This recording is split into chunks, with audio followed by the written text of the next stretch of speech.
Hello, नमस्कार दोस्तों। स्वागत है आपका हमारे YouTube channel study with art पर। और मैं आज आप लोगों के लिए लेके आया हूँ बहुत ही इंटरेस्टिंग और बेहतरीन टॉपिक। आज का टॉपिक है इंग्लिश ग्रामर। जैसे कि मैंने पिछले क्लास में आप लोगों को पढ़ाया था इंग्लिश के बारे में। इंग्लिश क्या है, तो एक लैंग्वेज है। लैंग्वेज क्या होता है, तो कम्युनिकेशन का एक माध्यम होता है। और लैंग्वेज को कैसा रिप्रेजेंट करते हैं, तो लैंग्वेज को रिप्रेजेंट करते हैं हम साउंड से, और साउंड को रिप्रेजेंट करते हैं हम अल्फाबेट से। और अल्फाबेट क्या होता है, तो अल्फाबेट होता है 26 लेटर्स होता है। और 26 लेटर्स को हम लोग अल्फाबेट बोलते हैं। अल्फाबेट को दो पार्ट में डिवाइड करते हैं, वोवेल्स और कॉन्सोनेंट में। इसके अलावा हमने पढ़ा था कि लेटर्स क्या होता है, तो लेटर्स क्या होता है, लेटर्स क्या होता है, वर्ड क्या होता है, सेंटेंस क्या होता है, और सेंटेंस के पार्ट्स के बारे में हम लोग पढ़े थे। दोस्तों आज हम बात करते हैं इंग्लिश ग्रामर की। तो जल्दी चलते हैं हम। सबसे पहले देखिए इंग्लिश क्या होता है। तो इंग्लिश आप लोगों को पता है इंग्लिश क्या है, तो इंग्लिश एक लैंग्वेज है। It is clear. नेक्स्ट दोस्तों बात करते हैं ग्रामर की। ग्रामर क्या होता है, तो ग्रामर क्या होता है दोस्तों, तो ध्यान दीजिए। Grammar it is a rule और लॉ। ग्रामर एक रूल है और एक नियम कानून है। इट मीन्स किसी भी सेंटेंस के निर्माण में हम लोग यूज करते हैं जिस रूल का, जिस नियम और कानून का, जिस लॉ का, उसे हम लोग ग्रामर बोलते हैं। इसके अलावा ग्रामर को हम लोग बोल सकते हैं इट इज अ रूल और law which determines the various parts of organisation of sentences. It means sentence के निर्माण, किसी भी सेंटेंस के निर्माण में जिस रूल और जिस नियम का हम लोग यूज करते हैं, तो उसी रूल और उसी नियम को हम लोग ग्रामर बोलते हैं। और ग्रामर में हम लोग पढ़ते हैं कि किसी भी सेंटेंस का निर्माण कैसे होगा, उस सेंटेंस में किस रूल का प्रयोग किया जाएगा, कौन से रूल का और कौन से कानून का वहां पे फॉलो किया जाएगा। ग्रामर में हम लोग रूल और नियम को ही फॉलो करते हैं, तो हम लोग का ग्रामर से होता है। मान लीजिए अगर आप एक सेंटेंस लिख रहे हैं और सब्जेक्ट के साथ जहां पे इज लगाना है वहां पे आप आर का यूज कर रहे हैं, इट मीन्स आपका रूल और नियम गलत है, तो आपका ग्रामर गलत होगा। अगर आपका रूल और नियम सही है तो आपका ग्रामर सही है। दोस्तों अब हम बात करते हैं पार्ट्स ऑफ स्पीच की। तो कि किसी भी सेंटेंस के निर्माण में, किसी भी एक सिंगल सेंटेंस के निर्माण में हमेशा पार्ट्स ऑफ स्पीच का यूज किया जाता है। आप लोगों को तो पता हो दोस्तों कि पार्ट्स ऑफ स्पीच कितने प्रकार के होते हैं। तो पार्ट्स ऑफ स्पीच होते हैं 8 प्रकार के। तो चलिए दोस्तों चलते हैं, समझते हैं ये पार्ट्स ऑफ स्पीच होता क्या है। तो देखिए दोस्तों, all the words in English, English के में सारे वर्ड्स को हम लोग डिवाइड करते हैं 8 पार्ट्स में, 8 क्लास में, अकॉर्डिंग टू द वर्ड, उनके कार्य के अनुसार। They do in a sentence, it means कार्य के अनुसार अंग्रेजी के सारे शब्दों को हम लोग 8 पार्ट में डिवाइड करते हैं, और इसी पार्ट्स को हम लोग बोलते हैं पार्ट्स ऑफ स्पीच। तो पार्ट्स ऑफ स्पीच में आता क्या क्या है, noun, pronoun, verb, adverb, adjective, preposition, conjunction, interjection. दोस्तों ये हमारे 8 types of parts of speech हैं। तो दोस्तों देखते हैं पार्ट्स ऑफ स्पीच में आगे आता क्या क्या है। दोस्तों चलिए हम समझते हैं कि हम लोग पार्ट्स ऑफ स्पीच आखिर पढ़ते क्यों हैं, उसकी खासियत क्या है, इंपॉर्टेंस क्या है। चलिए दोस्तों, पार्ट्स ऑफ स्पीच। दोस्तों पार्ट्स ऑफ स्पीच के कुल 8 पार्ट्स होते हैं। फर्स्ट होता है नाउन,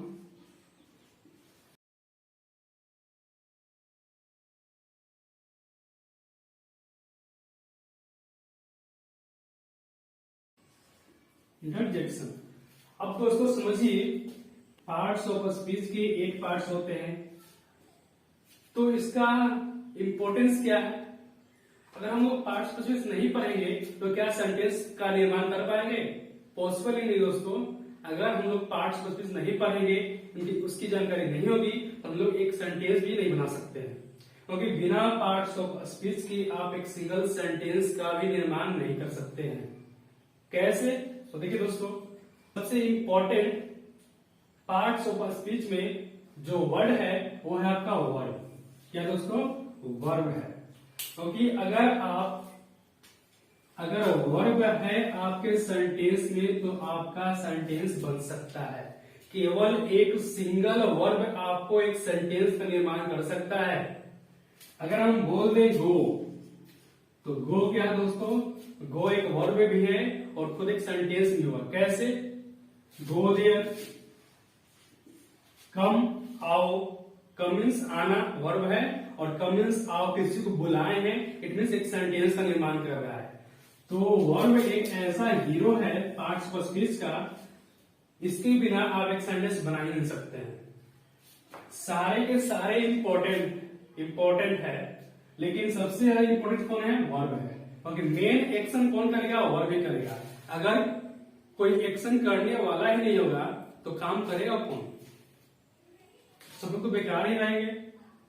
मान लीजिए दोस्तों, आप एक बहुत ही अच्छा स्मार्टफोन महंगा वाला खरीद लिए और उस स्मार्टफोन में आपका रिचार्ज ही नहीं है, आपका डेटा ही नहीं है, आपका नेट ही नहीं है, तो क्या उस मोबाइल का यूज है ही आखिर? क्या उस मोबाइल को आप लोग यूज करेंगे? क्या उसका यूज ही नहीं कर सकते हैं। उसी प्रकार से अगर एक सेंटेंस लिखा हुआ है और उस सेंटेंस में अगर वर्ब नहीं है तो आपका सेंटेंस यूजलेस है, वो आपका सेंटेंस है ही नहीं, उसका कोई अर्थ ही नहीं है सेंटेंस का।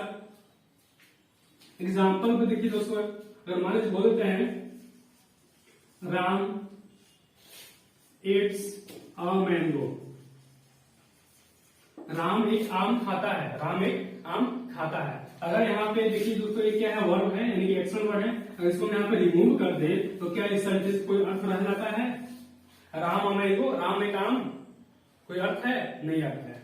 तो दोस्तों यहाँ पे ध्यान दीजिए, जो आपका वर्ब है, वर्ब बहुत ही इंपॉर्टेंट है इस पार्ट्स ऑफ स्पीच में।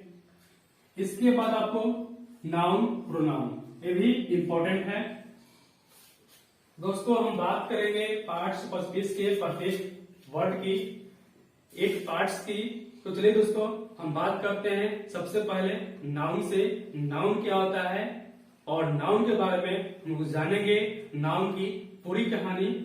चलिए दोस्तों पढ़ते हैं। नाउन क्या होता है, नाउन के कितने पार्ट्स होते हैं और नाउन का खासियत क्या है, इंपॉर्टेंस क्या है। तो चलिए दोस्तों बात करते हैं आज हम नाउन की कहानी की।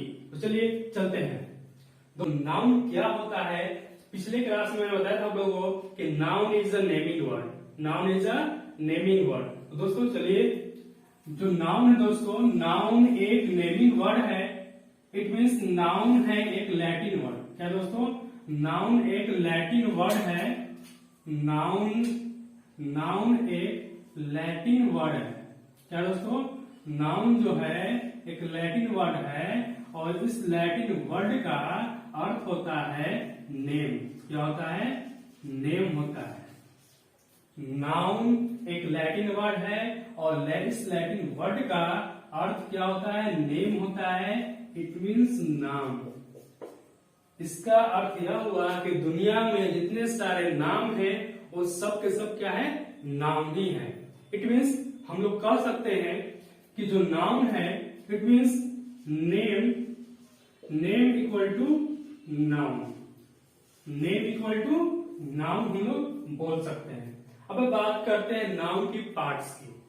तो नाउन के कितने प्रकार होते हैं, तो चलिए दोस्तों हम पढ़ते हैं। तो चलिए दोस्तों आज हम समझते हैं नाउन की कहानी। नाउन खुद में ही एक बहुत ही बड़ा पार्ट है पार्ट्स ऑफ स्पीच का। दोस्तों चलिए, आप लोग देख रहे हैं दोस्तों बोर्ड पर कि नाउन खुद में ही एक बहुत बड़ा पार्ट है पार्ट्स ऑफ स्पीच का। इस बोर्ड पर देखने से ही नाउन की कहानी बहुत ही बड़ी है। तो नाउन की कहानी को पढ़ने के लिए चलिए हम शुरुआत करते हैं। फर्स्ट पार्ट जो है आपका अकॉर्डिंग टू कास्ट, यानी कास्ट मीन्स जाति होता है और जाति के अनुसार नाउन को हम लोग 5 पार्ट्स में डिवाइड करते हैं। फर्स्ट क्या है? Proper noun. Proper noun it means जातिवाचक संज्ञा, किसी व्यक्ति वस्तु यानी कि प्रॉपर बोध हो उसको बोलते हैं proper noun. Common noun, common person का बोध हो कॉमन नाउन बोलते हैं। अब एब्स्ट्रैक्ट नाउन, जैसे कि आप कलर हो गया जिसमें फीलिंग्स हो उसको लोग एब्स्ट्रैक्ट नाउन बोलते हैं। मटेरियल नाउन, जिसको मापते हैं तौलते हैं उसको मटेरियल नाउन बोलते हैं। कलेक्टिव नाउन, किसी भी ग्रुप्स, कलेक्शन, क्लास को हम लोग बोलते हैं कलेक्टिव नाउन। और कलेक्टिव नाउन को हम लोग यहाँ पर डिवाइड करते हैं 3 पार्ट्स में। फर्स्ट पार्ट को बोलते हैं जनरलाइजिंग कलेक्टिव नाउन, एक जैसे ग्रुप को जनरलाइजिंग बोलते हैं। दूसरा है ग्रुप कलेक्टिव नाउन, यानी कि ग्रुप में जो कलेक्टिव होते हैं, कलेक्शन होता है, उसको ग्रुप कलेक्टिव नाउन। और डिस्ट्रीब्यूटिव कलेक्टिव नाउन, यानी कि ये जो आपका ग्रुप कलेक्टिव नाउन है और डिस्ट्रीब्यूटिव कलेक्टिव नाउन है, इन सब के बारे में हम लोग पढ़ेंगे पार्ट 1 by 1। यहाँ पर हम लोग उसका सिर्फ इंट्रोडक्शन लेंगे। फिर दोस्तों बात करते हैं दूसरे पार्ट की, अकॉर्डिंग टू स्ट्रक्चर, संरचना के अनुसार। स्ट्रक्चर किसका है? संरचना। तो संरचना के अनुसार हम लोग नाउन को डिवाइड करते हैं 2 पार्ट्स में। फर्स्ट बोलते हैं सिंगल नाउन। सिंगल नाउन जैसे हो गया मदर, फादर, ब्रदर, क्या है आपका सिंगल नाउन है। और कंपाउंड नाउन में क्या है दोस्तों? जैसे mother in law, mother in law, या क्या हो गया? कंपाउंड हुआ, ग्रुप हुआ ना, इसको कंपाउंड नाउन होता है। अब बात करते हैं दोस्तों हम लोग तीसरे category, it means according to number. According to number noun कितने प्रकार के होते हैं? तो फर्स्ट है सिंगुलर नंबर, जो आप लोग जानते होंगे। सिंगुलर नंबर इट मींस वैसे नाउन जिससे एक पर्सन, एक व्यक्ति, यानी कि 1 का बोध हो, उसे हम लोग सिंगुलर नंबर बोलते हैं। जैसे मान लीजिए बोलते हैं हम बॉय, तो क्या है? एक बॉय का बोध रहा है, बॉय। पेन बोल देंगे तो क्या होगा? आपका सिंगल शो कर रहा है, तो पेन क्या होगा? सिंगुलर नाउन हो जाएगा। अब बात करते हैं प्लुरल नाउन की। तो प्लुरल नाउन क्या होगा? जिससे 1 प्लस का बोध हो, यानी कि 1 प्लस का बोध होगा, उसे हम बोलेंगे प्लुरल नाउन बोलेंगे। जैसे हम बोल देंगे बॉयज, क्या हुआ? एक से अधिक लड़के हैं तो क्या बॉयज अधिक प्लुरल नाउन हो गया। पेन्स क्या हो जाएगा? प्लुरल नाउन हो जाएगा। एक से अधिक पेन्स है यहाँ पे। दोस्तों यहाँ का हम समझ गए, यहाँ पे क्लियर है दोस्तों। अब बात करते हैं according to gender. Gender means क्या होगा दोस्तों? तो जेंडर मीन्स होता है दोस्तों लिंग, यानी कि जेंडर के अनुसार नाउन को हम लोग 4 पार्ट्स में डिवाइड करते हैं। फर्स्ट पार्ट क्या है? तो समझिए दोस्तों, फर्स्ट पार्ट क्या है? फर्स्ट पार्ट को हम लोग बोलते हैं मैस्कुलिन जेंडर। क्या दोस्तों? मैस्कुलिन जेंडर, जिस नाउन से मेल कास्ट का बोध होता है, यानी कि मेल से मैस्कुलिन बोलते हैं। फेमिनिन जेंडर, जिससे फीमेल का बोध हो, उसे फेमिनिन जेंडर बोलते हैं। कॉमन जेंडर, यानी कि मेल फीमेल दोनों का बोध, उसे कॉमन जेंडर बोलते हैं। और न्यूट्रल जेंडर में आपका आता है non living things, it means जो निर्जीव है, जिससे निर्जीव वर्ड्स का बोध हो, उसे हम बोलते हैं न्यूट्रल जेंडर बोलते हैं।